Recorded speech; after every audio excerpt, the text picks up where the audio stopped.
This video is brought to you by BB.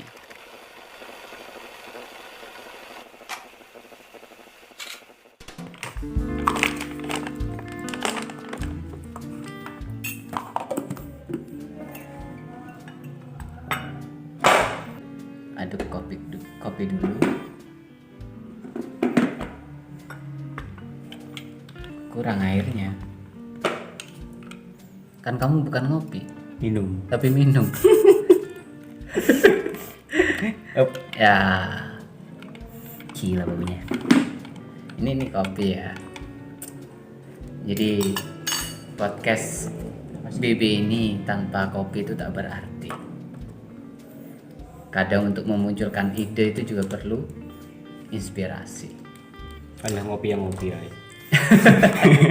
Itu cuma alasan orang-orang yang yang suka update status gak ngopi gak ada inspirasi. Asik. Tapi kali ini benar. Jadi inspirasi itu muncul dari seseorang yang kadang dilihat itu bahagia ya, padahal nggak tahu di balik kebahagiaan itu terasa seperti apa. Gitu. Kali ini saya tuh mencoba mengingat beberapa alam bawah sadar saya, yaitu subconscious di masa lalu, karena mendengarkan cerita dari kamu ya pastinya gitu soal siapa Mas Irwan Said. Oh ini itu kalau di Facebook namanya Irwan Sai. Oke. Cuma kan itu cuma nama Facebooknya. Sai gitu kan dari kata insight, kalau enggak Sai gitu ya sudut pandang kan, perspektif gitu. Dan itu frame-nya itu dipakai sama followersnya dan saya salah satunya gitu. Oke. Dari situ saya mendengarkan beberapa tulisannya yang diunggah di tahun 2020-an ya. Iya, saya kan kenal Irwan Sai itu tahun 2000. Pak Irwan kan banyak tuh panggilannya. Pak dosen, Mas dosen dan lain-lain. Cuma sekarang karena saya orang Sunda dan dia juga orang Sunda, kebetulan ya akhirnya saya manggil AA gitu. Karena emang ya pas aja gitu, dia lebih Sok deket aja ya. Jadi ya emang semuanya manggil AA. Oke. Iya, Mantap. semuanya manggil AA daripada Pak kan terlalu tua gitu. Iya, tapi kamu manggil aku Pak. Ya enggak apa-apa. Sudah cocok kok. Ya, jadi gini, saya tuh mendengarkan itu tulisan-tulisan dia di waktu masa berjuangnya dia untuk menggapai mimpi ya. Lebih tepatnya dengan latar belakang yang mungkin berbeda dengan saya, tapi saya juga punya keresahan dan saya lemahnya itu untuk mengingat alam bawah sadar atau subconscious di masa lalu itu gimana gitu. Karena dia di tahun 2020, saya juga nggak tahu dia itu tulisannya di tahun berapa, tapi baru diupload juga seperti itu. Nah, kemungkinan itu bagaimana dia itu bisa Kok bisa ya, iya, gitu. kok bisa lagi sih dia Masih ingat? padahal usia itu sama. Saya kira kayaknya sama saya sama Pak Irwan, tapi bedanya saya itu masih S1 yang belajarnya cuma 2 tahun. Kejar tayang. Masa pandemi. Iya, Jadi kayak sebenarnya- gitu. Ya sebenarnya kan kalau Pak Irwan kan dulu itu awal mula kenalnya itu di Facebook. Jadi iseng-iseng scroll dulu itu cuma Facebook tuh hanya tempat keresahan doang bagiku gitu. Cuma sekarang mulai produktif lagi karena ngeliat tulisan beliau. Karena beliau ini nulis tentang kita nggak telat.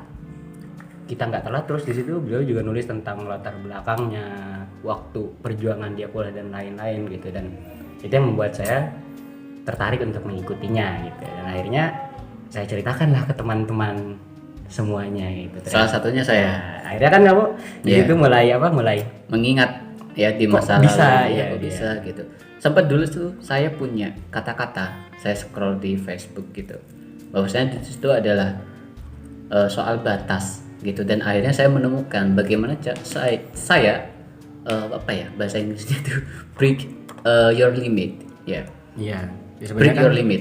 Jadi saya tuh mau apa sih, batas itu ada nggak sih gitu? Kalau memang ada gimana gitu? Kalau nggak ada ya harus bagaimana? Dulu tuh di waktu saya masih sekolah gitu, mungkin di STM gitu, karena saya seseorang yang lebih tepatnya saya memang jiwa-jiwa suka dalam pendidikan gitu, sampai problem atau latar belakang saya sama orang tua saya itu berbeda gitu tujuannya.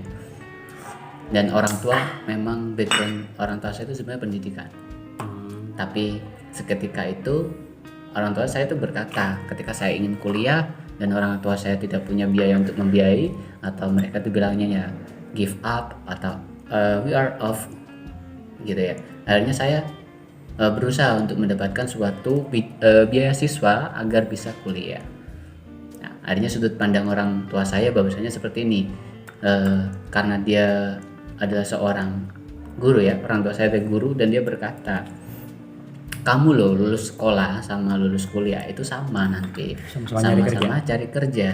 Nah, terus masa dari situ sih batasan saya gitu? Oh, iya dong, enggak. Nah, maka dari situ muncullah break your limit. Sampai sekarang apa sih? Dan itu saya berusaha keras untuk kembali ke di dunia ya. Masa lalu itu berat sekarang dan harus saya memunculkan lagi, harus kayak ingin menulis lagi, mungkin terpacu oleh kamu. Oh gitu ya interestnya orang-orang ketika meluapkan keresahannya seperti itu. Iya. Akhirnya saya oke, ketemu terus akhirnya kamu datang menceritakan Mas Irwan Said ini, dan akhirnya dia saya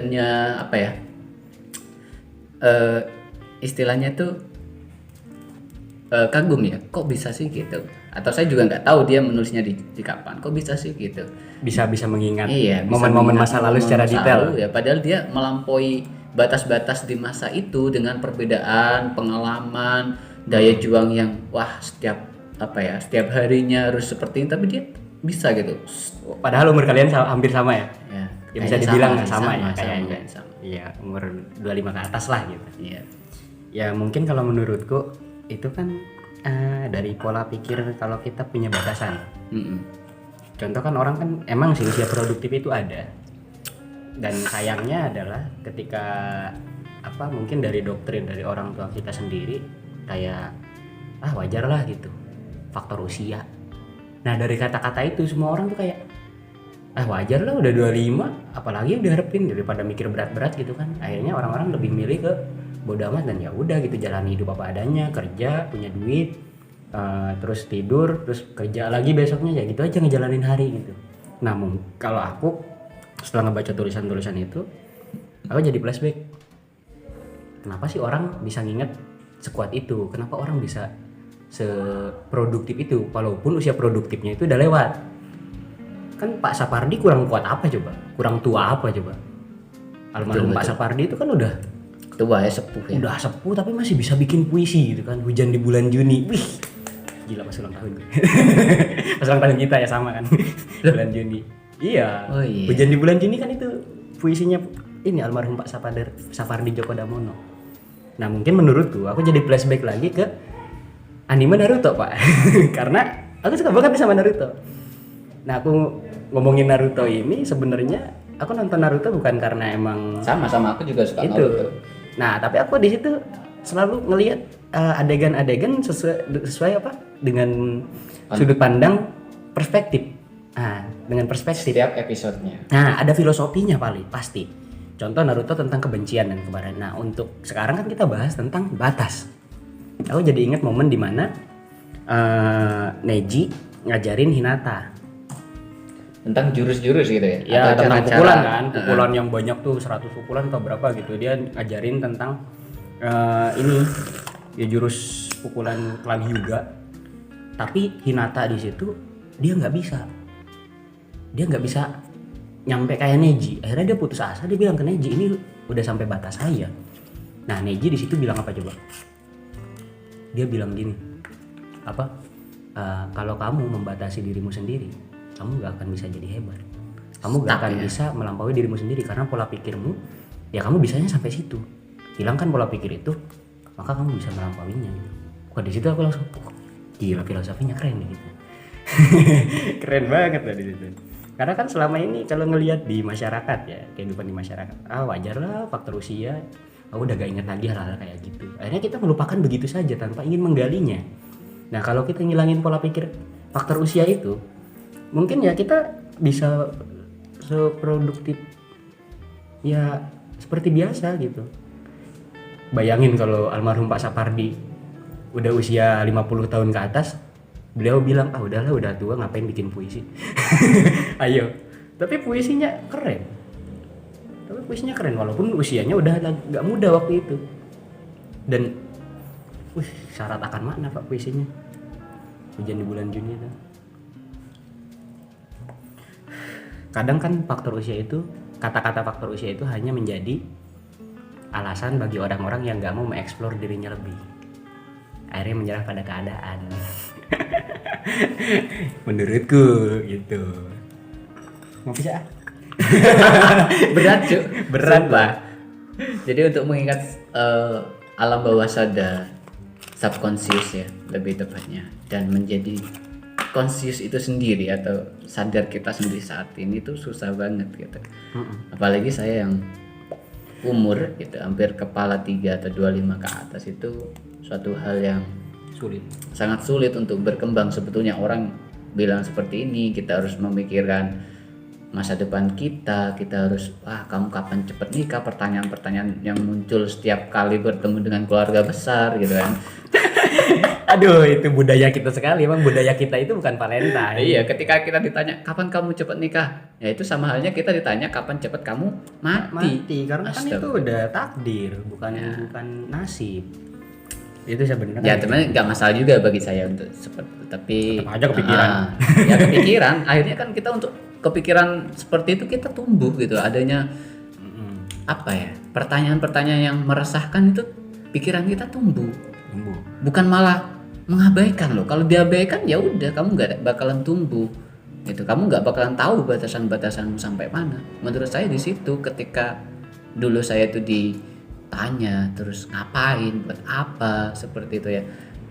Iya ya gitu. Nah di situ kita semakin berpikir gitu loh, terpacu untuk berpikir, bertanya kepada diri kita sendiri buat apa ya gitu. Nah di situ kita terus berkembang, pola pikir dan otak kita udah terprogram gitu, terprogram oleh sebuah pertanyaan-pertanyaan yang meresahkan. Akhirnya kita terus berkembang Dari keresahan-keresahan itu. ya betul. Tapi sekarang kan bagaimana kita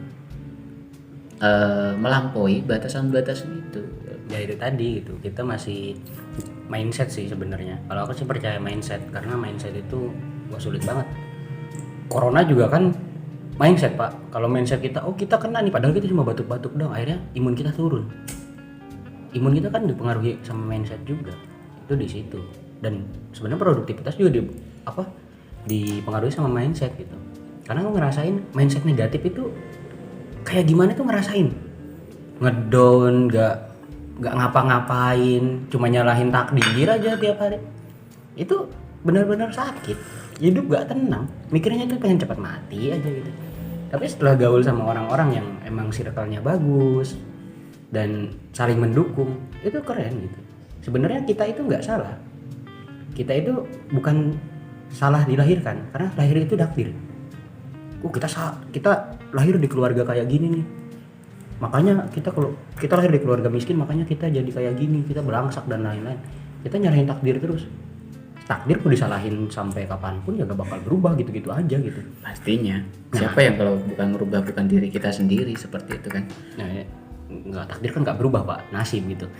Orang Enggak, kan lupa. maksudnya, ya takdir kita ditentukan gitu loh. Oleh siapa? Kalau bukan diri kita sendiri. Sebetulnya seperti itu loh. Contoh, mungkin benar ya persepsi, tapi Itu nasib takdirnya, Itu nasib nasib atau takdir? Takdir kan sesuatu yang ditetapkan dan kita nggak bisa rubah. Kalau nasib kan bisa dirubah Pak. Kan contoh kan terlahir, jodoh, mati, itu kan nggak bisa kita usahakan. Itu takdir ya? Ya, kalau nasib kan kita bisa usahakan. Nah, kebanyakan manusia di dunia ini selalu menyalahkan takdir tanpa pernah melirik nasib yang Tuhan berikan gitu kan. Padahal masih bisa dirubah nih.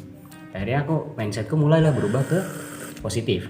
Ternyata pikir positif itu seru enak banget, tenang. Contoh ada orang yang beli motor, tetangga kita beli motor baru nih, wah senang kita. Ya harusnya kita senang, bukan iri gitu. Wah keren, kerja kerasnya terbayar. Ada orang lulus sarjana di usia muda, keren, belajarnya siang malam nih. iya. Ya, disitulah gitu. Itu kalau Ustadz saya bilangnya itu adalah bentuk sedekah kita. Rasa syukur, terus kita juga ikut bahagia, terlarut dalam kebahagiaan dia, apa yang dia rasakan pada saat itu. Karena dia kadang gini, kalau kita masuk ke konsep ketuhanan kan dia lupa ketika dikasih kebahagiaan itu. Nah makanya kita yang menyampaikan. Iya. Seperti hujan di bulan Juni. Asik. Ngopi dulu. Karena rintik rindu yang diturunkan oleh Tuhan itu kan untuk mengingatkan gitu. Sampai kapan sih kamu rindu seperti itu? Ya itu sih sebenarnya mindset ya. Kalau kita bicara tentang kenapa sih kita nggak keluar dari keterbatasan itu, break your limit itu kenapa kendalanya ya? Mungkin menurutku itu mindset. Karena kita terpatok sama kata-kata yang kita mah udah bukan usia produktif lagi. Nah Satu. itu satu. Kedua, udahlah aku kerja aja gitu. Itu aku udah nyaman nih gitu ya. Kembali aja nyaman gitu, udah nyaman nih. Tapi kita juga nggak memikirkan bahwasannya di apa ya, ketika kita keluar dari zona nyaman atau kamu keluar dari duniamu itu, bahwasanya ada orang yang lebih hebat lagi gitu. Dan tanpa mempersiapkan lagi. Akhirnya kita tahu sampai sini doang kok aku ya. Tahu batas kita. Iya. Ya mungkin di situ. Terus yang apa? Kalau masalah apa ya, lupa aku. Ngopi sih. Ya udahlah, tutup aja dulu podcastnya sampai sini ya. Break your Ya, limit. intinya kalau menurutku itu mindset. Oke. Satu, Kita mau lanjut mindset. kedua. Saya tetap tumbuh aja gitu. Yo, Upgrade your quality. ya yang patah tumbuh, yang hilang berganti, Asik. Selamat yang hancur hujan. lebur akan terobati.